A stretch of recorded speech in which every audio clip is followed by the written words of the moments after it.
안녕하세요. 구독자 여러분 반갑습니다. 주식톡입니다. 두산중공업 전일 호재에도 불구하고 운봉 마감이 되었었는데 오늘 반등을 하느냐 아니면 조정세가 이어지느냐 중요한 포인트였습니다. 종가상 봤을 때 오른 것도 아니고 내린 것도 아니고 참 애매하게 마감이 되었는데 오전 같은 경우는 매수세가 좀 들어와 주면서 3%까지도 반등하는 모습을 보여주었지만 다행이라고 해야 되는 건지 다른 종목들은 다 마이너스로 끝났는데 두중은 그래도 하락폭을 크게 키우진 않았습니다. 그러면 영상에서는 전체적인 흐름 체크를 해보고 기대해야 될 부분 한번 살펴보도록 하겠습니다. 매번 말씀드리지만 두산중공업 내년 대선까지도 지켜볼 예정입니다. 관심 있으신 분들이나 중장기 종목 선정하기 어렵다라고 하시는 분들은 필히 영상 끝까지 시청 부탁드리고요. 구독과 좋아요는 저한테 큰 힘이 됩니다. 제가 나아가고자 하는 방향, 소통하는 방송인 만큼 지금처럼 댓글 많이 남겨주시면 되겠습니다. 추가적으로 제 유튜브가 아직은 많이 미약하지만 정말 감사하게도 유한타증권사와 제휴를 맺게 되었습니다. 그래서 7월 15일부터는 무료로 텔레그램 방을 통해서 두중 정보 공유라던가 매수 타점도 부담 없이 좀 이야기 드릴 거고 해당 산업 실적이라던가 호재, 악재 등 제 생각도 같이 공유를 드릴까 합니다. 기본적으로 중장기 종목으로 진행되는 만큼 두중뿐만 아니라 다른 종목들도 좀 소개를 해드릴 예정이고 나중에 기호에 따라서는 단기 종목들 좋은 거 있으면 공유도 해보려고 합니다. 편하게 저와 공유하고 주식 조력자가 생겼다라고 생각을 해주시면 좋을 것 같고요. 현재 유한타증권을 사용하시거나 사용할 의사가 있으신 분들은 댓글에 있는 제 번호로 문의 남겨주시면 되겠습니다. 많은 관심 부탁드리도록 하겠습니다. 그럼 구독, 좋아요 눌러주셨으면 영상 시작을 해볼게요. 먼저 관련주들 체크 안 해볼 수가 없겠죠. 원전 테마 그리고 두산 그룹주들 출발은 나쁘지 않았습니다. 어제 두산중업 대놓고 매도를 했던 부분이 있어서 그런지 오전은 매수세가 들어와 주면서 뒤늦게나마 반등하는 흐름을 가져가는 듯 보였습니다. 허나 약세 흐름은 왜 이렇게 또 금방 찾아오는지 상승세를 유지하는 게 참 힘든 장이었습니다. 얼마나 반등을 더 이렇게 세게 보여주려고 하는지는 모르겠지만 어제 3.8% 올라갔다 다 잡아먹고 오늘 또 3.1% 올라갔다가 다 떨어졌는데 어제 오늘 상승폭으로만 따지면 이틀 동안 7%를 다 잡아먹었습니다. 그나마 원전 관련주들 중에서 그중이 마이너스세로 가지 않고 버텨주었다 이렇게 긍정적으로 좀 봐야 할까요? 분명 아쉬운 부분도 있겠지만 이제는 그러려니 하는 분들이 대다수일 거라고 생각을 합니다. 추가적인 하락세를 이어가지 않은 게 다행이다. 긍정적으로 좀 생각을 해보시고 안 좋게 생각하면 한없이 종목을 안 좋게 바라볼 수밖에는 없습니다. 분명 지루하고 답답한 흐름일 수는 있겠지만 원전 테마가 약해지고 그리고 시장에서 거래량도 없이 관심도가 떨어지게 된다라고 했을 때는 어떻게 주가가 움직일까요? 아마 테마 상승전으로 돌아가기 마련이고 이런 종목들은 더 많이 빠질 수가 있겠죠. 허나 두중은 큰 하락세를 또 보여주지는 않았고 어떻게 해서든 주가를 지켜가고 있다는 점이 더 길게 가져갈 수 있는 이유라고도 생각을 합니다. 주가가 이렇게 좀 조용할 때 그리고 쉬어갈 때 크게 빠지지 않고 횡보를 하면서 자리를 찾아가는 모습 언제든 급등을 하기 위해서 길을 모으고 있다라는 부분으로 보시면 좋을 것 같고요. 지금 거의 기술적으로만 봤을 때는 이런 박스권 흐름이 6월 한 초부터 한 달가량 좀 지속이 되어 가고 있는데 버티고 기다리신 만큼 좋은 결과를 가져다 줄 거라고 저는 확신을 합니다. 허나 자주 말씀드린 것처럼 시간은 오래 걸릴 수밖에는 없고요. 여기 보시면 두중 분봉 차트인데요. 오늘 흐름들 잘 버텨주다가 종가에 이렇게 좀 떨어진 모습인데 오늘 전체 흐름은 여기만 좀 추격해서 보셔도 좋을 것 같습니다. 만약 내일 반등하지 못한다면 당분간 추가 조정세 이어나갈 수 있는 분위기가 또 조성이 될 수도 있을 것 같습니다. 이런 부분 체크를 하시면 좋을 것 같고요. 수급도 간단히 체크를 해보겠습니다. 외국인이 22만 주 매수, 개인이 23만 주 매도, 기간이 1200주 이렇게 순매수를 했는데 최근 치로만 좀 봤을 때 수량이 훨씬 오늘 적다라는 것을 확인하실 수가 있는데요. 수치가 이렇게 작게 나온 이유는 이 종목에 관심이 적어서 아니죠. 매수하려는 이런 주체와 그리고 매도하려는 이런 주체 가 비슷하게 좀 들어왔다라고 볼 수가 있겠습니다. 쉽게 말하면 주가를 올려야 되는지 아니면 주가를 내려야 하는지 방향성에 대한 부분을 일방적으로 한쪽이 선점하지 못했다.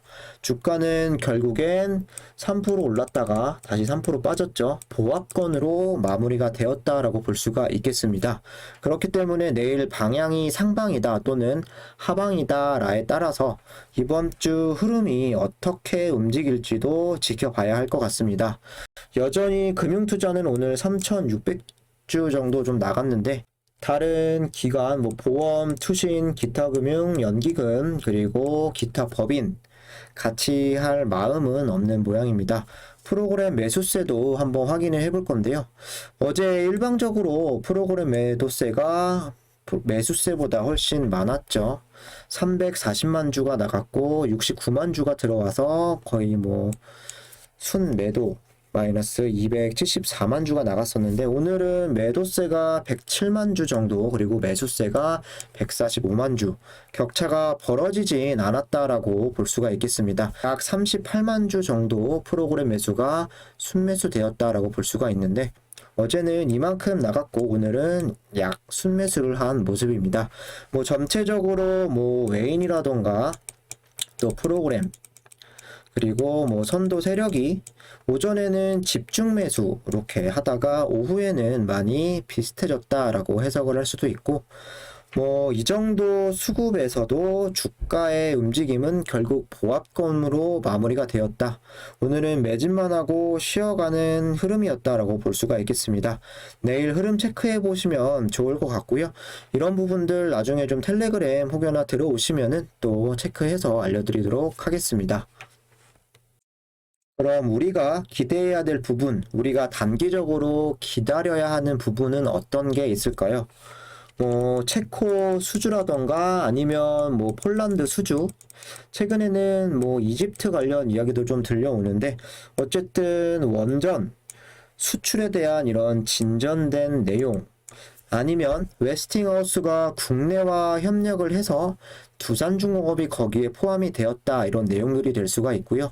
국내에서 이번 신한울 1호기 허가가 되었는데 원전 정책의 수정을 기대할 수 있지 않을까 이런 부분들이 될 수 있겠는데 먼저 신한울 1호기가 좀 허가가 나면서 정부의 원전 정책에도 변화가 좀 도래할 수 있지 않을까 이런 전망들도 좀 나와주고 있는데 개인적으로는 1호기가 시간이 오래 걸렸죠. 그래서 2호기 같은 경우도 그만큼 걸릴 수도 있다. 그리고 3호기, 4호기 이제 공사가 중단이 되어 있는데 공사 재개는 그리 쉽지만은 않을 것으로 예상을 하고 있습니다. 정권이 바뀌기 전에 진행이 될 수도 있지만 아마 그 이후에나 탈원전 정책이 좀 기조가 바뀐다면 될 가능성이 높을 수 있고 아니면 임박해서 좀 나와줄 가능성도 존재한다. 그렇다면 하반기는 국내보다는 해외 수주전이나 정치적으로 좀 어떻게 엮이는지가 중요한 문제일 것 같고요. 여기 보시면은 2030년 향후 10년 안에 국내 원전에 대한 설계 수명이 만료가 된다라고 나와 있습니다. 잘 아시겠지만 원전은 수명이 있죠. 보통 40년, 60년, 그리고 해외에 따라서는 또 80년까지도 또 있는데요. 국내에서는 보통 40년에서 60년이 일반적이죠. 허나 정책상 수명을 연장하지 않고 있습니다. 25년까지 4곳이 수명 만료가 될 거고 29년까지는 나머지 6곳 총 10곳이 만약에 줄어든다라고 했을 때는 현재 24기 중에서 14기가량으로 줄어들 수 있겠죠. 뭐 공사를 재개한다 아니면 신규 원전을 짓는다 이런 부분은 고사하더라도 먼저 원전 수명 연장에 대한 이런 부분들이 논의가 꼭 필요할 것 같다고 생각을 합니다. 특히 2050년 탄소 중립을 목표로 해서 재생에너지 중심으로 변화가 되어가고 있는데 그 과정에서 탄소 배출이 없는 원전의 역할은 분명히 줄어들어서는 안 된다라는 부분 팩트라고 볼 수가 있겠습니다. 최근 야당 대선 후보들이 원전 필요성을 재차 강조하고 있고 여당 내에서도 일부 목소리가 나오고 있고요. 전문가들은 탄소 중립에 원전은 꼭 필수적이다 이렇게 이야기를 하죠. 전 세계적으로 녹색 에너지로 발전하는 원자력 기술이다 이렇게 좀 나와 있는데 SMR 뭐 대표적으로 여기는 러시아의 로사톰이 나와 있습니다. 해상에서 가동을 해서 유사시에 바닷물로 냉각을 하겠다. 그리고 테라파워 미국이죠. 물보다 끓는 점이 높은 나트륨을 냉각 재료로 사용을 해서 과열 방지를 하겠다. 뭐 중요한 거는 우리나라겠죠. 한수원도 있는데요. 유럽 수출용 원자로 APR1000으로 해서 냉각수를 전기 없이도 공급을 하고 외부 전력이 끊겨도 3일간 냉각은 유지가 된다라는 부분인데요.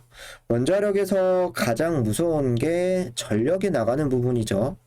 근데 3일 동안 냉각을 유지한다라고 합니다. 이렇게 좋은 기술력을 가지고 있고 뭐 다르게 해석을 하면 안전하다라고도 볼 수 있는데 이 설계를 토대로 해서 체코 수주에 현재 뭐 한수원에서 또 두산중공업이나 뭐 여러 팀들을 꾸려서 총력을 기울이고 있는데 연말 좀 좋은 소식이 들려왔으면 좋겠습니다. 해외에서 수주가 원활히 된다 그러면 국내 탈원전 기조에도 영향을 끼칠 수 있다라고 생각을 합니다. 뭐 이어서 좀 보시면은 원자력연 저준위 우라늄 방사성 폐기물 처리 기술을 개발을 했다. 저준위 방사성 폐기물의 부피를 70에서 90% 줄이고 방사능 농도도 처분 기준을 충족시킬 수 있는 기술을 개발해 울산 지역의 고질적인 현안을 해결했다. 약 8,600드럼의 저준위 방사성 폐기물을 처분할 수 있는 기술을 개발을 했죠. 폐기물을 용액화하고 폐기물의 60% 이상을 차지하는 규소를 침전시켜 화학적으로 분리해 선택적으로 제거했다. 규소는 환경에 무해하고 전체 폐기물의 부피를 크게 줄일 수 있는 기술과 공정도 함께 개발이 되었다라고 합니다. 이 기술을 업체에 기술 이전할 계획이며 방사성 폐기물 처리 시설의 인허가가 완료되면 본격적으로 폐기물 처리 및 처분이 가능할 것. 국내외에서 시도되지 않은 신기술로서 국내 원천 기술의 사업화로 이어져 지역 현안까지 해결하는 성공 사례가 될 것으로 기대를 한다.